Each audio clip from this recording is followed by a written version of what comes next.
call to order the Township of Aleppo's workshop meeting of July 11, 2022 at 7 p.m. Please rise for the Pledge of Allegiance. I pledge allegiance to the flag of the United States of America and to the republic for which it stands, one nation, under God, indivisible, with liberty and justice for all. Roll call, please. President Jones. Present. Vice President Williams. Present. Commissioner Dara. Present. Commissioner Haluka. Present. Solicitor Stone. Present. And Manager Patterson. Here. This meeting, as all other meetings, will be recorded, uploaded to YouTube, and can be viewed anytime, anyplace, anywhere. That was redundant. Move to approve the June 20, 2022 legislative meeting minutes. Is there a second? There is. Any questions? All in favor? Aye. Opposed? Motion approved. Old business, Manager Patterson. This motion is for the board to officially adopt and then approve the submission of the revised Act 537 plan to the DEP for their final approval. So the public comment period that was announced last month when the representatives of Banks and Engineering were here who did the plan, that period has ended. We did not receive any public comments, so this is one of the final steps of the approval processes for the board to officially adopt this as their amendment, and then it goes to the DEP for their final approval. Do I hear a motion to that effect? Motion to adopt the resolution adopting the Act 537 plan, the 2022 plan amendment, and to submit the amendment to the DEP for approval. Second. Any further discussion? All in favor? Aye. Opposed? Motion passes. And an additional comment, Gwen, please ask whoever is submitting this to the DEP to request their immediate attention. Okay. Okay, request for police patrols of Red Gate Road.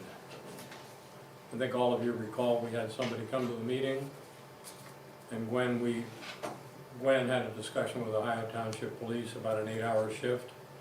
Could you take it from there, Gwen? 1 second. This is for the trucks, the detour issues, the Yeah. speeding, the regular, yes. Okay, yes, we did speak to Ohio Township Police, and I think George announced this at the last meeting that we had gotten information from them about specific speed patrols and the cost for that, and the cost for that is $72 an hour with a 4-hour minimum, so that's $288. That's special speed details or truck details, any kind of special detail you can request from them, it's 4-hour blocks. And then we did have someone ask what the cost would be for having a full-time officer for an 8-hour shift here in the township, just a dedicated car that never left Aleppo. And that for an 8-hour shift for 7 days a week, that would be $179,489 for the current contract year. And that's in addition to the contract that we're currently under. And that does reflect the 5% discount that we get because we pay fully and early every year, so. Am I correct that that's more than the annual contract? Yes, our annual contract right now, the one that we are under is $113,362, less our 5% discount. And do you have a summary of the services we currently contract? I do. So under the existing contract, we have 3 patrols per day by moving the police vehicle, 1 during each of the 3 regular daily shifts. They respond to all emergency calls originating in Aleppo, including medical calls that may be eventually responded to by Quaker Valley Ambulance, and that's also for all shifts. They investigate crimes and complaints within Aleppo during all shifts, and they enforce the ordinances of Aleppo except any animal control ordinances, if any.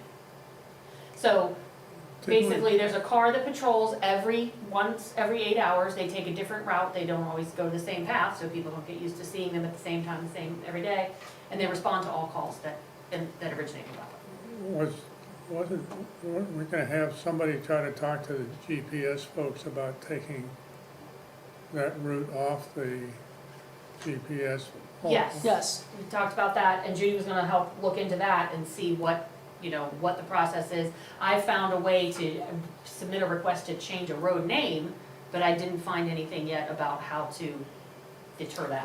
There's 2 different ways to do it. One is via, and you probably have to do both. One is Apple Maps, who does the GPS on the iOS side, and the other is Google Maps, which does the GPS on the Android side.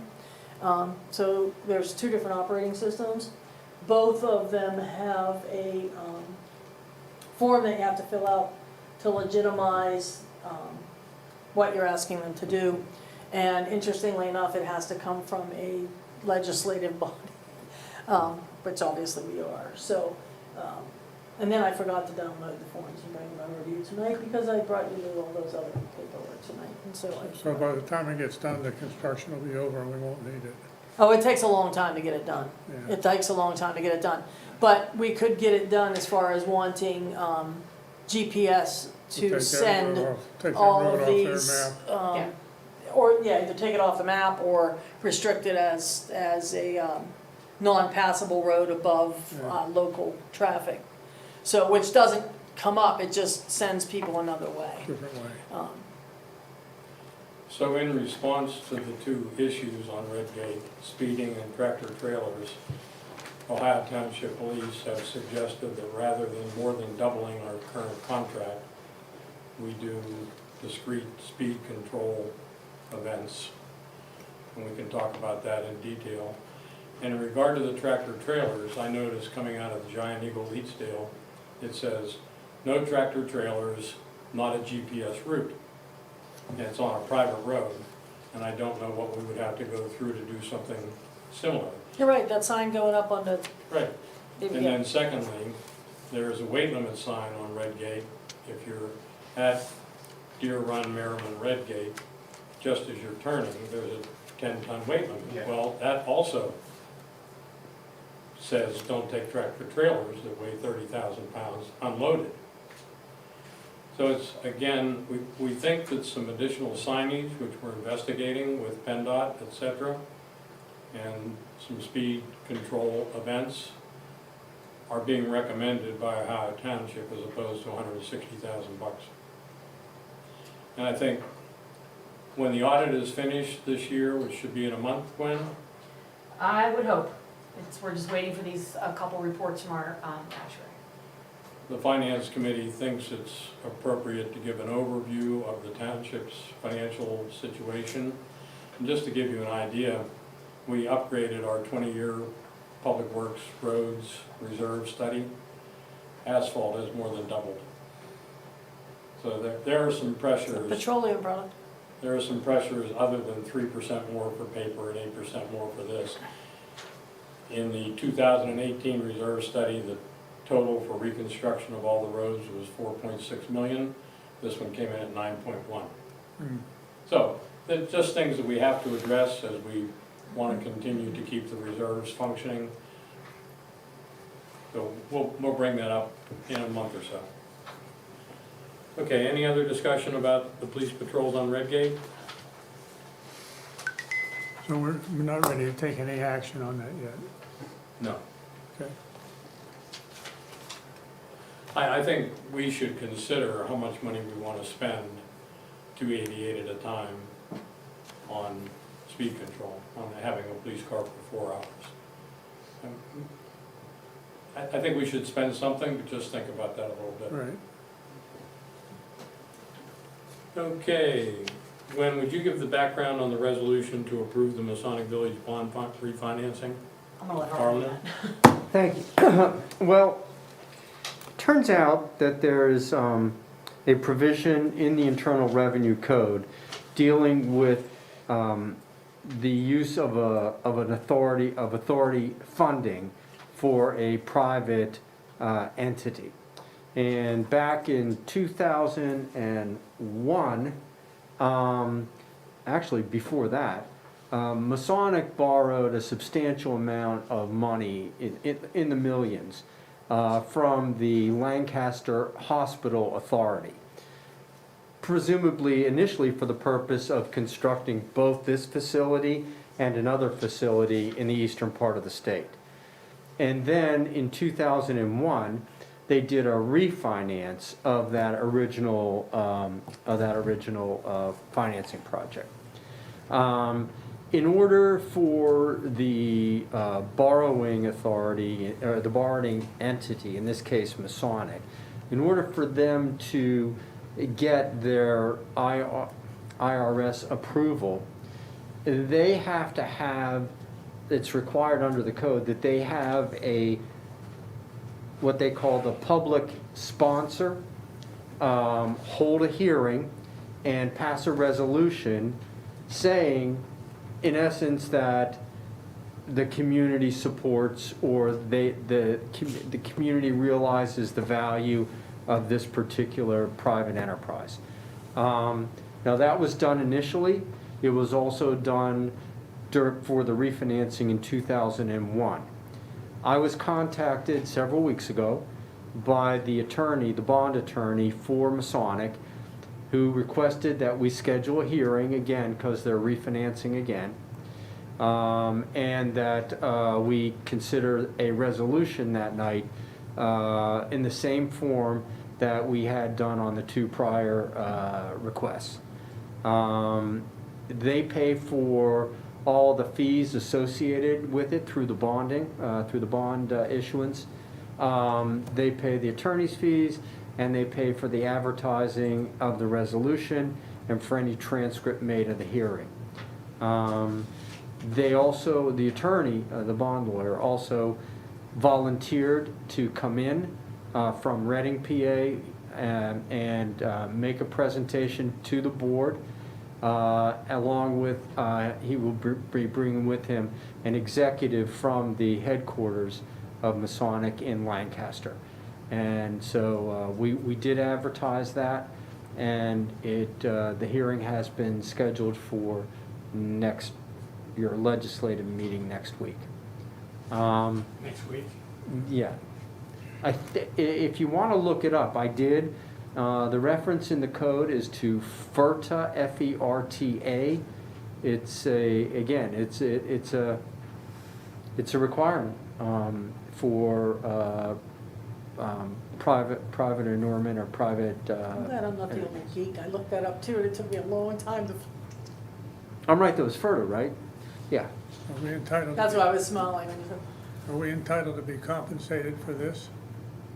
Just for expense. You are. The question would be, he's already said they'll pay the advertising, they'll pay for any court report or administrative costs. Well, refinancing's for their benefit, not ours.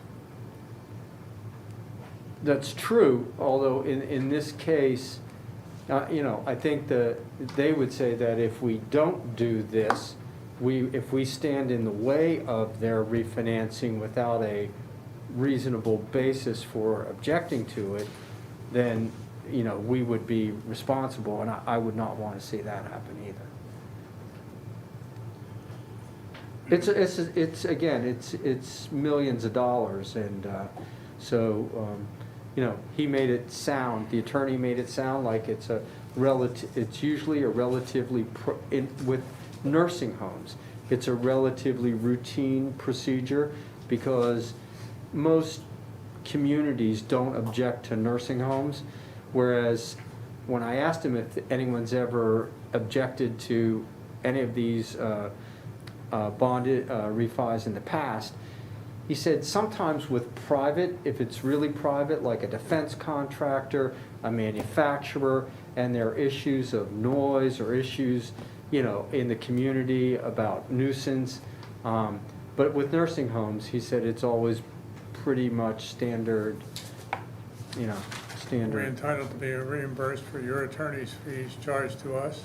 Yes, I think that is within the reimbursement, and what I did was I broke this project out on my billing for Gwen, so that we would have a concise summary of my charges associated, and Gwen will pass that on.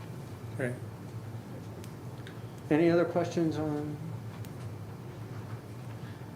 Okay, so that'll be a brief, I'm sure a very brief hearing at the beginning of next week's meeting. Is it as part of the meeting? So they'll open the meeting and then go into this hearing because it needs to be part of the meeting versus something separate? Yes. Okay. And we should have a court report. I think I'm gonna need you to get one, because I did not schedule one. That's fine. But I can email you and Anna tomorrow to set that up. They That's also okay. sued us. I know. Okay, any further discussion?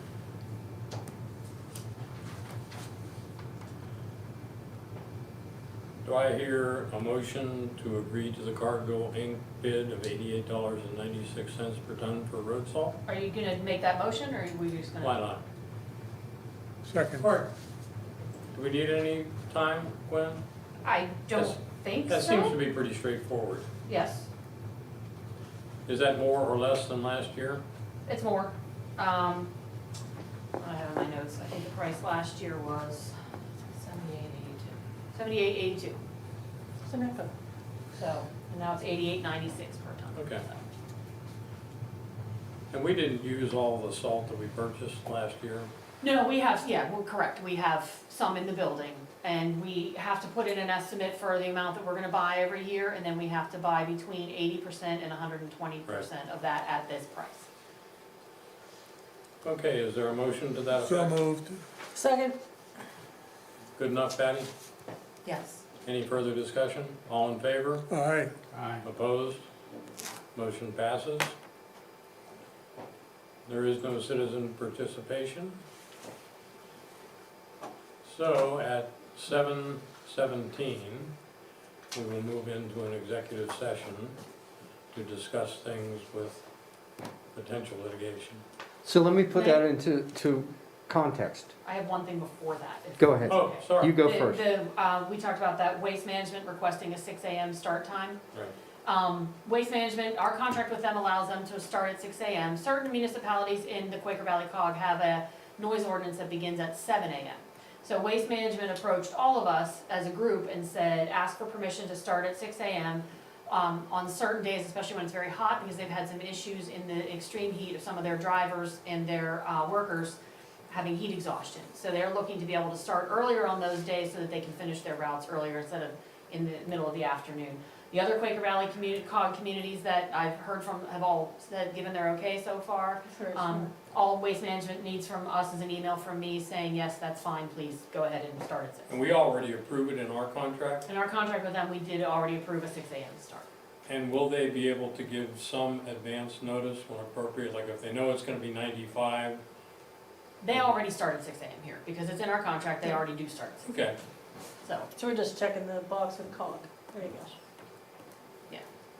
we definitely know that they start, certain routes, they start at 6 AM already. So, just a heads up, and I will, if it's okay with the board, I will send that email, just letting them know that, carry on, Let him know that we'll abide by our contract. Yeah, that's how I. That's kind of what was going through my head there, yeah. Well, not to complicate it, but actually, Not to bring Elon Musk into the discussion. but, you know, what happens is these different communities where they have a 7 o'clock noise ordinance, you know, some of them have said, well, you know, we're under contract, you can start at 6, but you can't make any noise. So, So just don't drop the garbage. yeah, Well, just, I think. just don't last back week's up. Recycling in our neighborhood was before 7. it was the second day. Yeah. Yeah, Yeah. when they miss recycling, they generally come pretty early the next day. Yeah. We have good guys. Okay. Okay, so the executive session is to consider 2 items, both of which represent either threatened or actual claims or litigation.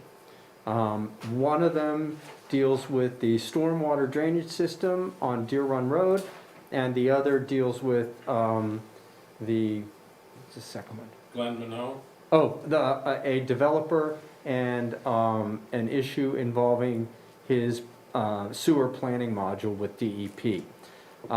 Because the first item was not on your posted agenda, and we decided to take it up at the last minute, right? Or is it the second one? If you want it in the executive session, I don't think, do we need to? We Yeah, don't really need to amend we it. still probably should do that, because the new sunshine law says that if you take up any matter that wasn't published on your agenda, you have to follow certain requirements.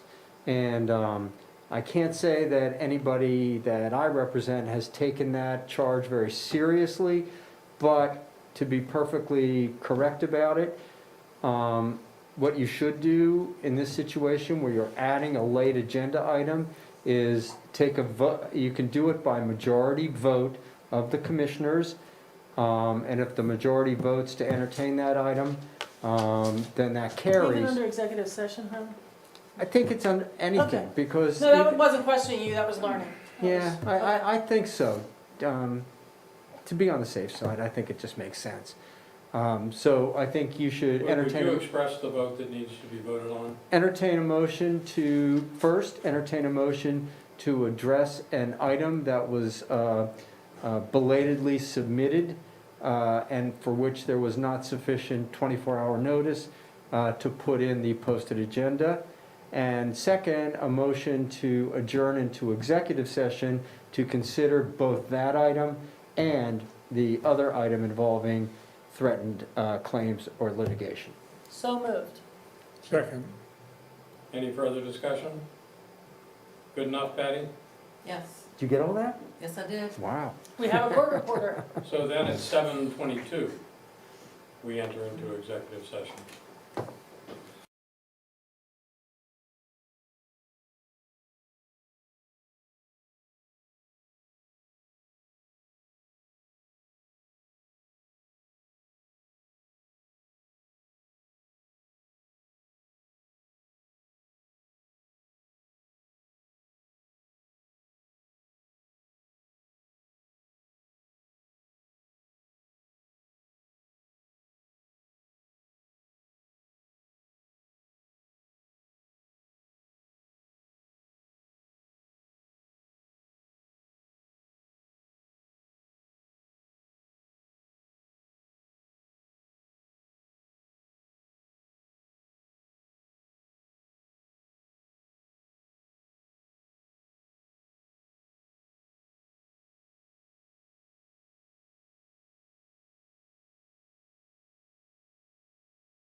So we're leaving executive session and reconvening the meeting at 7:43.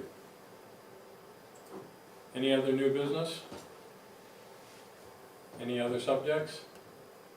If not, we're adjourned.